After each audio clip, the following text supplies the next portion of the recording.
માફ કરજો કાકા, એક વાત પૂછવી હતી. હા પૂછ ને બેટા. હું ઘણા દિવસથી આ રોડ ઉપર તમને આવતા જોઉં છું. તમે કેમ આ બોર્ડ લઈને ઊભા છો? આ બોર્ડ મારા માટે ઘણો મહત્ત્વનો છે. આ મેસેજ હું મારા દીકરાને રોજ કહેતો, પણ તેણે મારી એક પણ વાત ન સાંભળી. પપ્પા હું જાઉં છું. અરે હેલ્મેટ લેતો જા. એક દિવસ એક્સિડન્ટ થઈ ગયું અને તે જીવથી ગયું અને મારો આખો પરિવાર વિખરાઈ ગયો.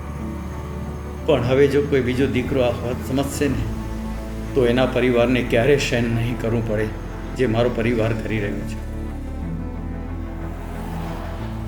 હું તમારો આ મેસેજ રોજ વાંચું છું, છતાંય હેલ્મેટ નથી પહેરતો. પણ હું તમને પ્રોમિસ કરું છું કે હવેથી જ્યારે પણ બાઇક ચલાવીશ હેલ્મેટ પહેરીને જ ચલાવીશ. થેન્ક યુ દીકરા, થેન્ક યુ.